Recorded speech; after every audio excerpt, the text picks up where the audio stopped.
You are listening to the Independent Dealer Podcast with hosts Luke Godwin and Jeff Watson. Thank you so much for tuning in. Let's do this. Hey, guys and girls, how are you doing? Welcome to this episode of the Independent Dealer Podcast. Today, Luke and I are going to discuss collections, buy here, pay here collections, best practices, some tips, advice, and go through a PowerPoint here that Luke's put together for us all that hopefully will help educate us and build a better collections process. Luke, why is it so important right now? So right now, for those of us who are buy here, pay here, and there's going to be a lot of people, Jeff, looking to get into the buy here, pay here after this because they saw what the availability of the cash coming in does to your business. If you were strictly retail, over the last, let's say, month, or you were in Pennsylvania or you were in California, that your revenue stream turned off, right? Yeah, you're completely crippled. You're. I mean, I don't want to say paycheck to paycheck, but yeah. I mean, it was tough. And so, being buy here, pay here, you have a fallback position. You have a position where you've still got payments coming in. A lot of my customers still had jobs. I bet less than 20% of my people lost jobs. And it might even be less than 10%. So yeah, we still have a steady revenue source that has kept us afloat and honestly kept us, cash positive. So I'm just really, we've been buy here, pay here for 35 years. So we've had the luxury of building a successful collections process over the years. And really since 01 when I came in and started running things, it's really been defined. And honestly, it's what makes our business successful. Yeah. And a lot of people are going to see that banks and lenders are already tightening. We're seeing our callbacks get tighter on some of our outside subprime lenders. We see some of them just not getting back to us at all. So a lot of dealers will look at that as an opportunity to say, all right, well, for me to keep the doors open and keep moving in my subprime market, I've got to do the deals. Also, I'm going to be getting a better qualified customer, in theory, good people that just have damaged credit because of this whole thing, right? Like we saw in 2010. For sure, because some people's jobs are going to go away in this recession or pandemic or whatever you want to call what's going to happen. It's going to take, and my theory is it's going to take 6 to 12 months to get everything straightened back out.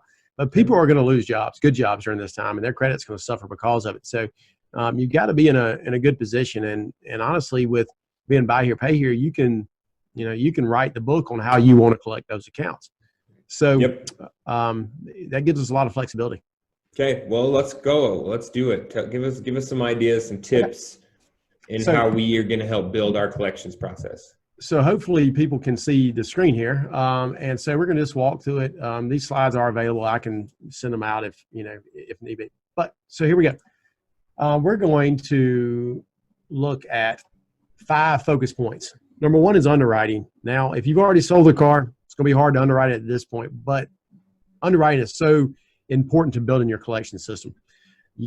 Consistency from your underwriting, consistency from your collectors, staff training. You and I speak about this so much that training is so important, whether it's sales, whether it's collections, whether it's technicians, or the management of your store. You've got to train up people. Okay. Customer relationships, these are huge. Customers want to pay people that they like, right? And they don't want to pay people they don't like. So keep that in mind. And car reliability, in my opinion, is probably the number one thing when it comes to collecting money. If you're selling an old car that has a lot of miles on it, and you're not helping that customer keep that car on the road, or the car just breaks down all the time, customer's not going to pay for it, and you really can't blame them. So, awesome, great, 5 points. Let's get into it. What's number 1? Underwriting. So underwriting is who we decide we're going to finance, right? And this is going to be up to you, really. There's a lot of things that you really have to think about here. Number 1, who you're going to finance, right? And that's we're not being discriminatory here. We're going to decide whether it makes sense for us to finance people in our town or outside of our town, or people who who have 400 credit scores or people who have 600 credit scores. So these are the things we need to worry about. And what criteria should they meet? So do they have a 600 credit score? Do they have a year on the job? Do they have a year at residency? These type of things.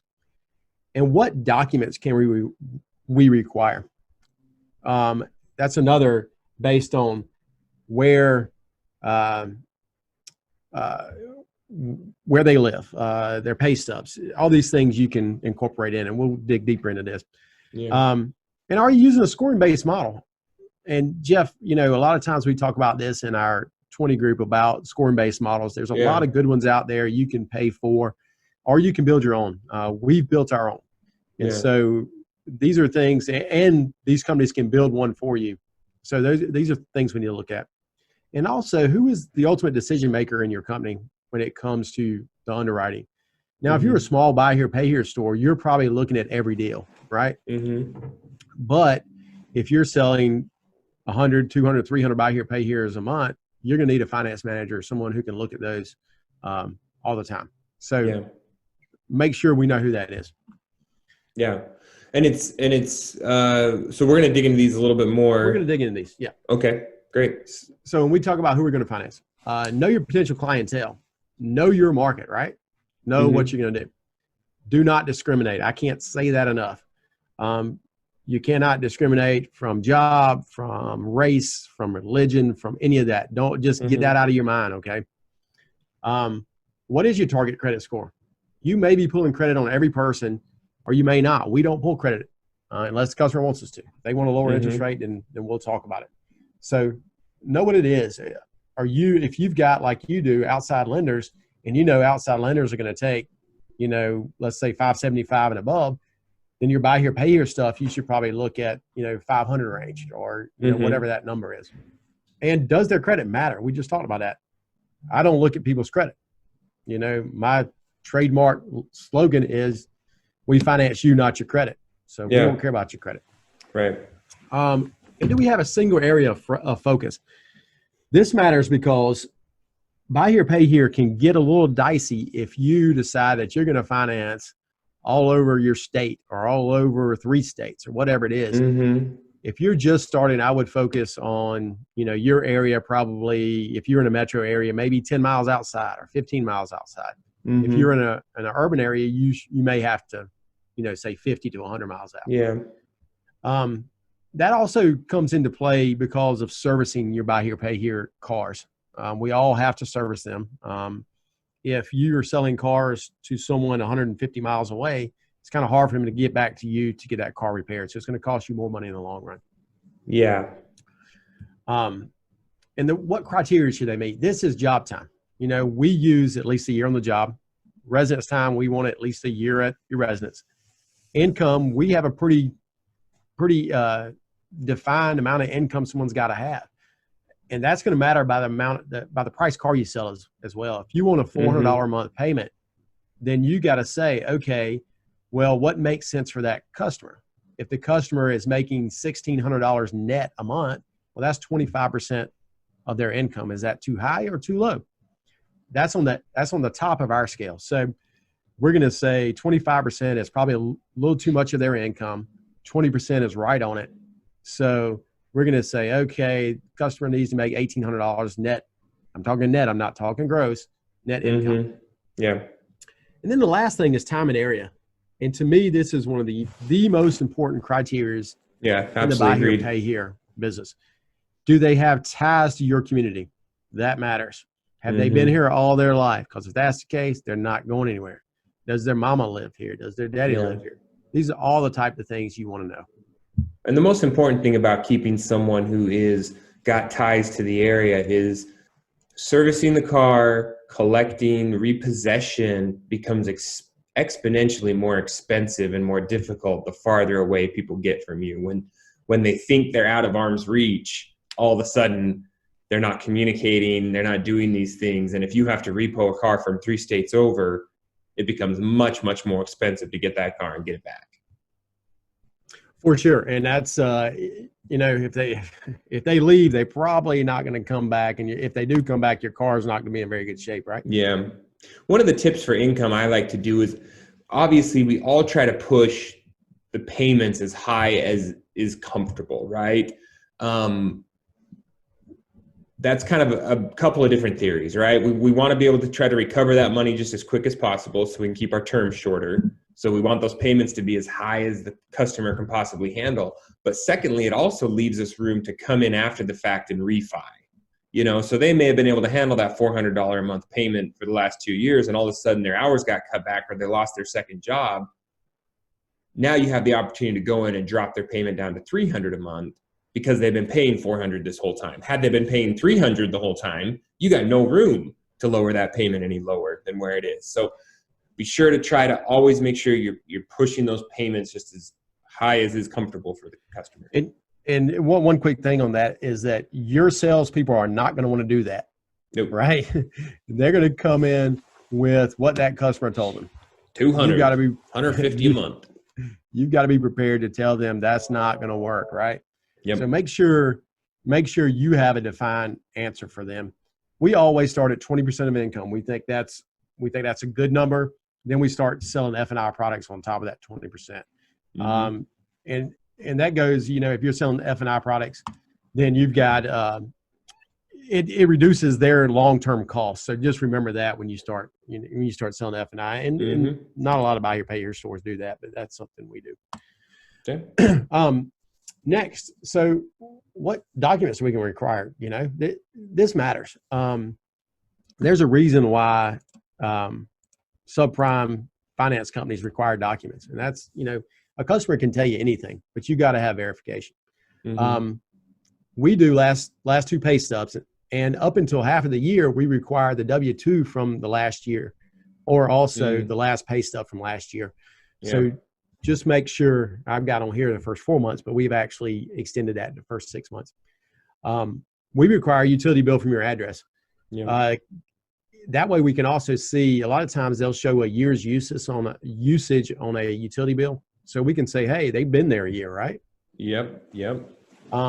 Written job verification. And right now, this is very interesting right now. Huge. They can produce a pay stub because a lot of people are 2 weeks in the hole. Had a job 2 weeks ago. That's right. So you need to verify this stuff right now. So just remember that. And it's getting harder and harder to do from our side of it, right? I can't just call up Walmart and get someone there to verify their employment. It's getting harder and harder to do. There are services that can do that for you. If you want to look into those, other ways of getting creative, just making sure that the person has a job and hopefully has the continued promise of employment. Yeah, and it is hard right now, but it's been hard for a long time, Jeff. Most places won't verify employment unless you have written consent from from their employees. So just make sure you're doing it by the book. I mean, that's all I can tell you there. Go ahead, Jeff. So you want to take all this stuff and dump it into whatever your scoring model is, right? Now, I know, Luke, you've built your own. You've shared it with me. It's great. I've taken it and modified it a little bit for myself, and I've tried to implement it with my salesmen and my finance guys, and I kind of go back and forth with how adamant I am. But I know it's super important to have a scoring model because, A, it's showing that you're unbiased, you're consistent, across everybody, but also it gives a level of automation. If you have a scoring model and you say anything above X score is an automatic approval, just roll them. Don't call me, just roll the car. It's going to give a lot of automation to the process, and you can start to fine tune what those numbers are to the point where, they don't need to be calling you anymore. You can look at the turn downs on Monday morning or try to turn these things into good deals, or maybe a little gray area will get ran past you. But I mean, how great would it be to not get called on every single app? Yeah. We did that for a while, and we just rolled them if they were over an 80 on my scoring model. What we found out is that the way I grade a sheet and the way you grade a sheet might be two different things. Okay. So your scoring model has some biases in it, maybe. It does. Whereas if you had a program like an AutoZoom you can still fudge the numbers a little bit because it's still only taking your input data, but let's remember this: garbage in, garbage out. Okay. Yeah. And so that is a huge issue if you've got someone who looks at a pay stub and they go, oh, this customer has been here this long, or I'm going to give this person a grade for that. You really got to be careful. You really got to train on it to know exactly. They make 3,000 net income, but that's because you're only using a 2-month period where they got year-end bonuses, or, you're saying they've got a 5-year job history, but what you don't know is they've bounced around to three different, companies, or so there is a lot of gray area in this, which for me comes down to the verification. My collections girl, my finance guy does all the underwriting, but my collections girl is the one that verifies everything after the sale. So she is a second eye that says, hey, you were accurate on these things. This checks out, this score was accurate. And it can be caught very quickly to keep everybody honest. But yeah, and you've got to follow up. No matter if you've got salespeople doing this input or you've got finance managers doing this input, just remember their salary depends on how many cars they sell and how many cars they finance. So you really need to go behind these people and just verify it. Pull 10 deals a month and you score them yourself and see where you are. I think that's the way around it. And this next sheet is just an idea of what we do. It's colorful rainbow. It's part of it. Yeah, colorful. I like color. Hopefully you guys are seeing this on YouTube. If you're not, sorry, jump over to YouTube, check it out. But that was Luke's scoring model, a large Excel spreadsheet with a lot of colorful cells in it. And we just talked about this. Who was the ultimate decision maker? You can be the owner and be the ultimate decision maker. That's not a problem. Just the scoring model helps you not be that all the time. So just remember that. Also, you can have finance manager. The salesperson's not a great idea. So just remember to stay away from that. Not at all. Yep. Yeah. The salesman can collect all the steps and put everything together. But when it comes down to analyzing it and interpreting it, it needs to be someone whose pay is not necessarily determined on the number of sales.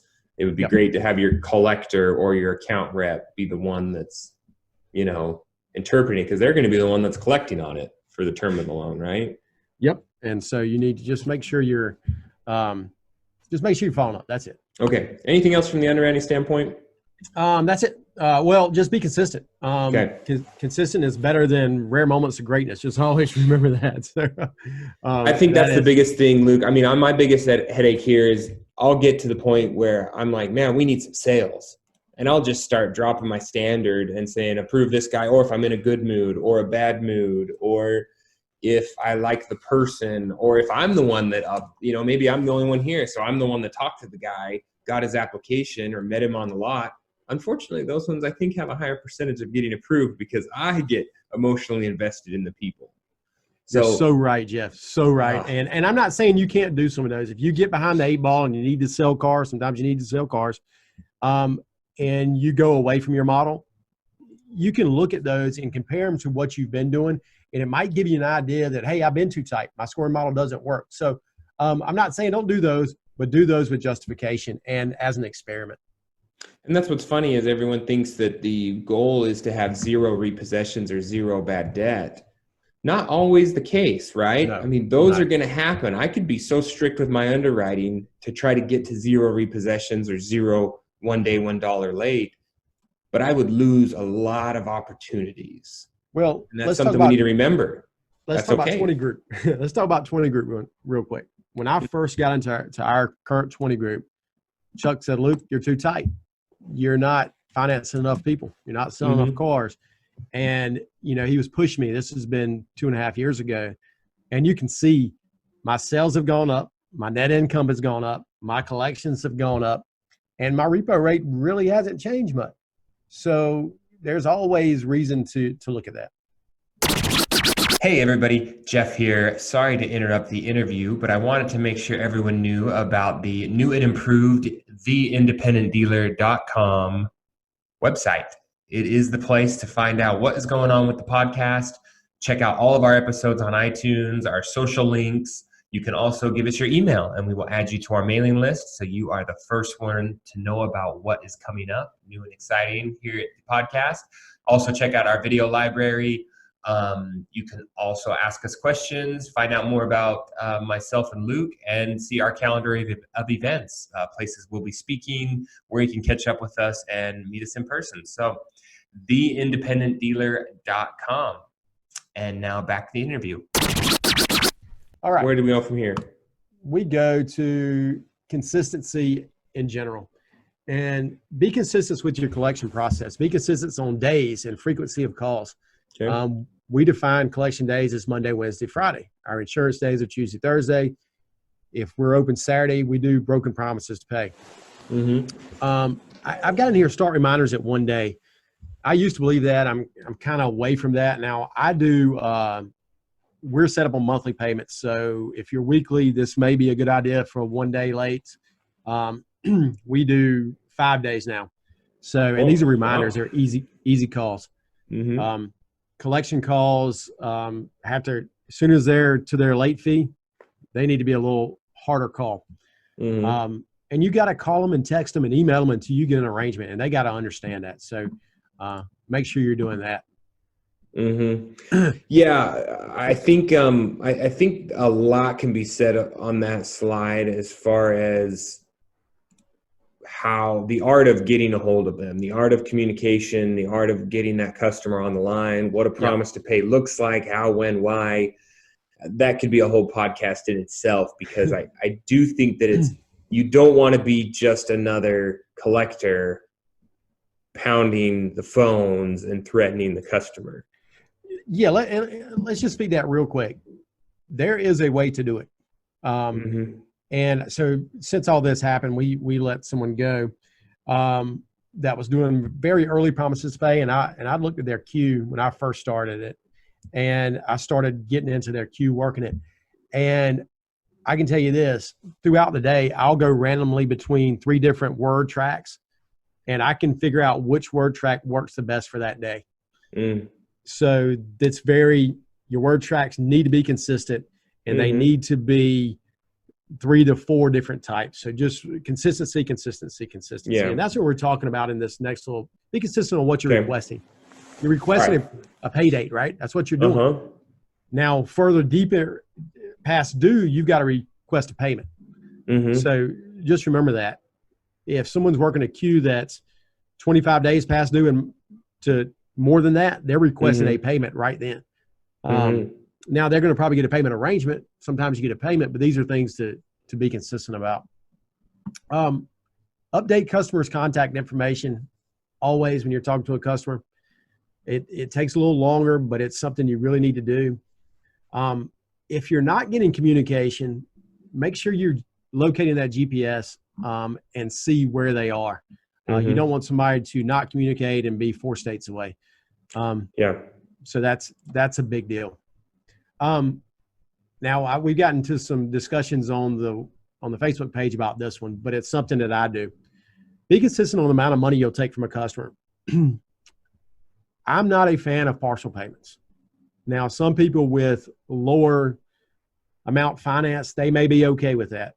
But in my experience, and I've got 20 years of this, guys and gals, if you take partial payments, you are training that customer to pay a partial payment. If you request a full payment with late fee, 9 times out of 10, they're going to always know they've got to pay that full payment plus late fee. So this is something we do, have it written down, and follow it. So you're saying, Luke, if someone's got a $400 monthly payment and they come in with $350, you're turning them away. Turn them away immediately. Okay. And do you take cash at your dealership? We do. We take cash, money order, and we do a lot of over the phone payments. Yes, over the phone and web payments. So just be consistent with that. Yeah, that's a hard concept for a lot of buy here, pay here to wrap their head around, that they would send a customer away that comes up to $50 short of their full monthly payment and not just take a promise to pay for the remaining $50. Yeah, but just hard remember, concept to wrap your brain around. But like Luke said, it's part of the bigger picture. You're trying to train them that that your dealership is not the person they can short pay. Yep, that's the biggest deal. Okay. And due date changes and deferments. I don't recommend due date changes because what I've seen happen in the past is someone moves their due date from the 1st to the 15th. Well, next thing you know, they're paying on the 1st again. So what they did was they snuck a deferment out of you. Yep. So what happens if they change jobs? So for me, my policy is if you've switched jobs and you have new paydays, I will restructure you to match your paydays.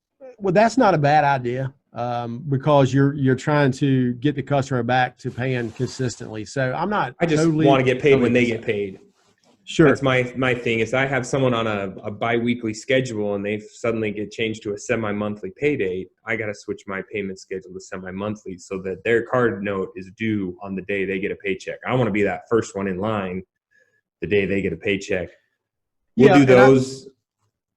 I think payment arrangements. Yeah, I think payment arrangements are better for that. And if you see that the customer consistently is paid on a certain point, then you may want to talk about due date change or deferment to just get them back current. And Chuck has taught me this, and I'm more apt to give someone a deferment than a due date change because deferments save repos a lot. So just remember that. But have a written policy and make sure everybody's following it. Definitely a deferment's an opportunity, especially right now. We've talked about that before, and I don't know if this is the time to push this in here, but for me, I had 3 criteria right now that I'm letting people do deferments, right? It's that you've lost your job, you have filed for unemployment, and you brought me proof of unemployment. You've brought me proof of a current oil change, that you're servicing the vehicle, and I know your insurance is current. So if those 3 things hit, you filed your uninsurance claim and an unemployment claim, and I know you're getting unemployment, I'm going to defer that payment, whether it's the week or the month or whatever I have to do. They're never going to get caught up. If you just try to tack that thing on to next month and next week and the week after that, just give them a deferment, start fresh, let them know that they're not digging out of some hole. I mean, you're upside down, you know. What's important is that you're making the customer do something to get what they want. Yep. And if they're willing to do that, Jeff, that shows their willingness to keep the car. So just keep that in mind. And you're very good with that. I really like what you're asking customers to do because that's really important for the long-term health of that loan, in my opinion. Mm-hmm. All right, so next is be consistent on repo policy. I know this may sound weird, but y'all are going to repossess cars. Just remember that. If you're not repossessing cars, you're not selling enough cars. So make this the last option. Make sure it is the last option. You need to have a written policy. You need to say, if a customer is this many days past due with no contact, the car needs to be repossessed. And think about this. If you're using starter interrupt, use it. If you have it and it's okay in your state, sometimes that's a lot better than a repo. So use your starter interrupter instead of repossessing the car because you'll see that the customers, as soon as you turn it off, they'll start communicating most of the time. But have a 24-hour policy. If you turn the car off, they don't contact you within 24 hours, you're going to need to go get the car because you don't want your car sitting around. Yeah. Luke, do you do door knocks? I do not. And I don't necessarily recommend that anymore. We've done them in the past. This is probably 10 years ago. And I think you could get into a sticky situation. First of all, you're contacting someone. You don't know if it's the customer. You know, who knows who will shoot you. There's some bad neighborhoods. I'm not crazy about them. You're not going to leave a big sign across their car that says this customer is delinquent on their car note. You can't do that because it allows other people to see that they're delinquent. So, yeah. It's a sticky situation. I wouldn't recommend doing it. Staff training. Now, we talk about this so much. And it's so vital to our industry. It's so vital to anybody's business. But here we go. Let's talk about 5 things here. Do it weekly to be compliant. Compliance is huge in collections. You got to make sure your collectors are saying the right thing. You need to have a recording system in place that you can go back, listen to your collection agents, talk to customers. If they said something that they shouldn't be saying, you need to call them on it, and you need to train on that. So make sure you're doing that. Role play. Same with texting, right?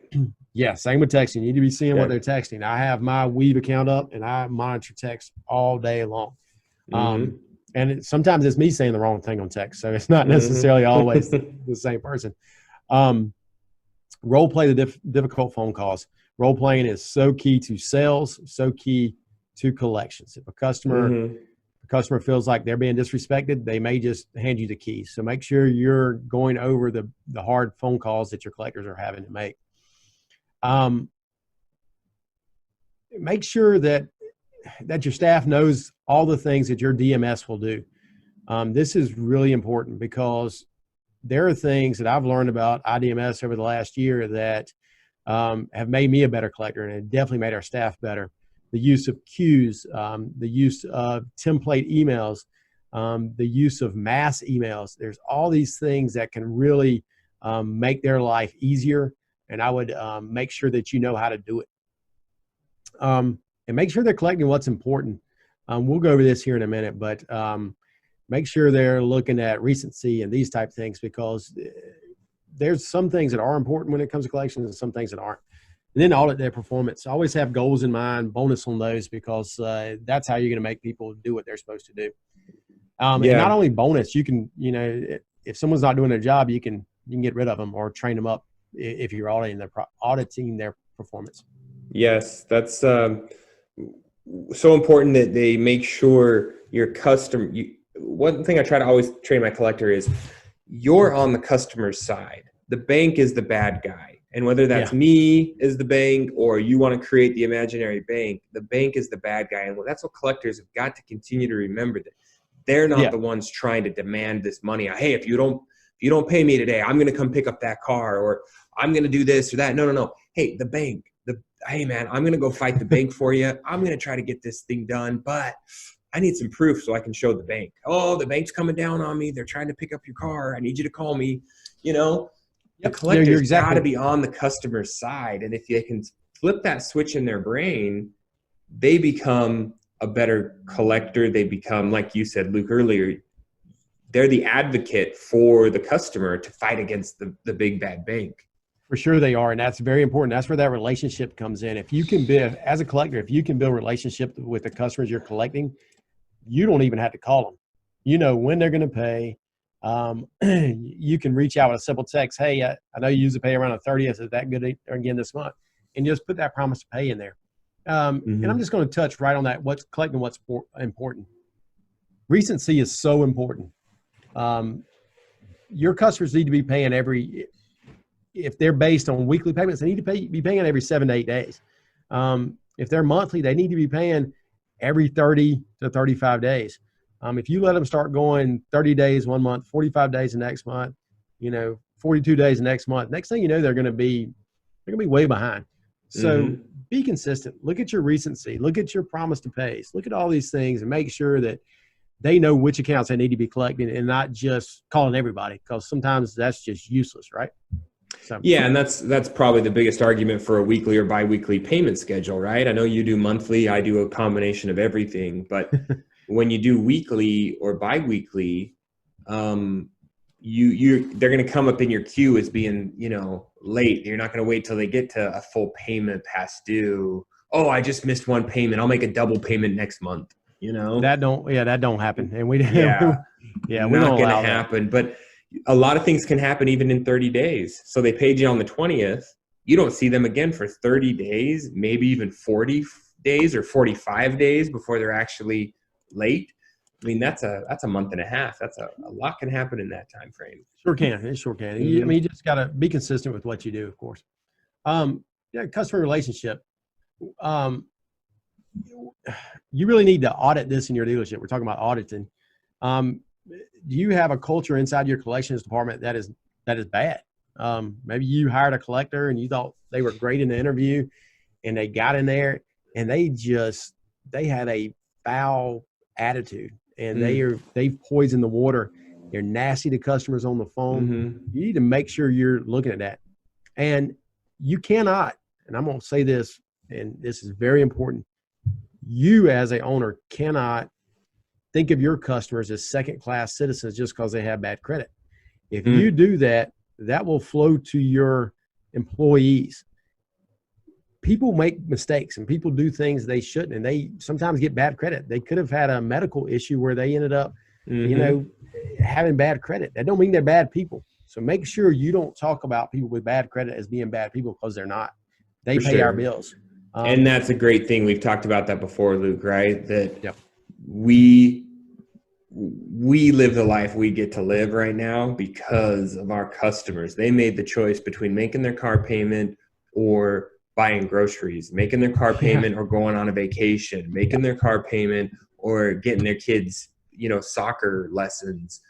We are the ones that get to benefit from that. And we need to remind our customers that every day. Look, you don't have a problem, picking between your vacation spot or your car payment because of our customers who are paying our bills, keeping our lights on.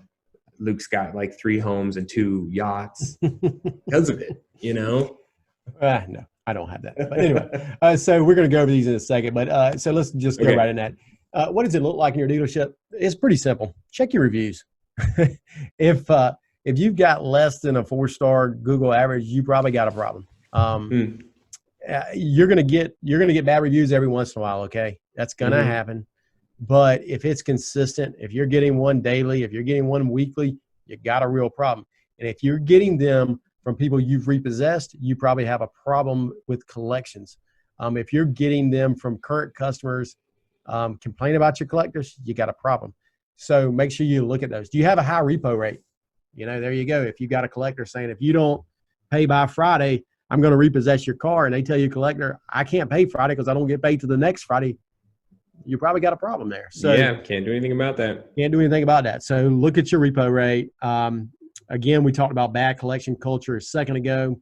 And are you constantly dealing with heat customers? If you're doing that, if you've got customers that are on the books that have been paying, and you're constantly having to talk to them because of something a collector said, or something a salesperson said, or something the service department has said, you got a bad culture. You need to fix it.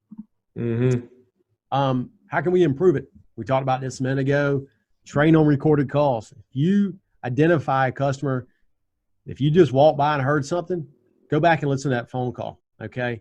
If you hear your collector raise their voice, you need to listen to that phone call, and you need to train on it. If you got bad apples, you should have got rid of them about 3 weeks ago, because you had an opportunity to get rid of people and not worry about it. So these are things you need to look at. If you got a bad apple, just get rid of them. Have scripts for collectors, for texting, for emails, for phone calls. You need to have scripts because you need to know what's being said. And don't let collectors turn a car off or repossess a car without a second look. Okay. This is really important. If you've got one collector that likes to repo a lot, you need to have them backed up by someone else. If you've got your manager who likes to repossess cars, you may need to back up that manager. So just make sure that everybody's looking at it, because sometimes I get an email daily on troubled accounts, essentially. If I look at the account and said, well, this customer hadn't responded, I said, well, they pay on the 27th of every month. It's the 21st. Have you asked them if they're going to pay on the 27th yet? Well, no, I hadn't done that yet. Well, why don't you do that? Because most of the time they're going to be paying on the 27th. So make sure you look at things, or you have a manager that are looking at things before a collector does something rash. Yeah, you don't want them pulling the trigger because they got offended by the text that the customer sent them, or they got sideways with them, so now they've taken it personal and they're getting emotion in it. Think about it. Every time I repo a car, I lose $3,000 to $5,000, right? I mean, that's real money off the books that I'm not going to collect. I've got to now recondition the car or sell it at auction and then resell it again. And I've got all the expense that goes in with that. So if I can save 1 to 2 repos a month because my collectors are better trained, or I have a second look at it, or the communication, all these things go into it. I mean, I'm saving some real money. And so if your collectors are running too thin, or they're not bonused on the right things because you think you can't afford it, look at what you're actually losing out on by having bad collectors, or not being staffed enough, or not bonusing them on the right things. We worry a lot of times, Jeff, about selling more cars because that's how we make money. That's how we perceive in our business that we make money. And it's not necessarily that. you got to remember that we're in the finance business, and saving a repo is just as important as selling a car. Because if you can save a repo, you don't have to sell that other car. Well, you got to sell 2 cars to replace the repo, right? That's right. So you got to sell 2 to get back to grow. You got to replace the one you repoed, plus you got to sell another one to get back to where you would have been. Yeah. Repo's a last option. Just always remember that. So we talked about how we measure it. We talked about that just a second ago. Facebook, Google reviews, repo rate, amount of heat customers, and listening to the staff and the recorded phone calls. You got to do that. Last thing, I think the last thing. Car reliability. And I started this with this. Buy here, pay here business is relationship driven. And it's the relationship between you and your customer, and also between that customer and their car. If they can't depend on that car, they're going to go get another car because their credit's already wrecked most of the time. So what does it matter if they turn a car in? They get they get a stimulus money, or they get a stimulus check, or they get a tax, payment. They're gonna probably go get another car. So make sure you're putting the correct inventory in your lot. Don't go out and buy a bunch of 100,000-mile BMWs and Mercedes. Now, they may look nice, but they're not going to be paid for. I can guarantee you that. Because if they break, the customer can't afford to fix them, number one. And it's just not the right thing to do. Don't go putting a bunch of 180,000-mile cars on your lot that are just pretty. They're not going to last. What you need to do is look at how many miles your typical customer drives. And you need to say, okay, my customers drive, let's just use 20,000 miles a year, okay? And I know that my typical loan is 36 months. So in that 36 months, they're going to put 60,000 miles on the car that I sell them at least, right? So what is going to last 60,000 miles? Is 100,000 mile, Toyota Camry going to last to 160? I'm going to argue, yeah, it will, okay? Now, will 170,000 mile Mazda 3 last another 60,000 miles? No, I don't think it will. So this is how you have to look at it. You've got to look at what it's going to cost to maintain that car for that amount of time, what's going to break on that car in the amount of time, and back into what you're doing.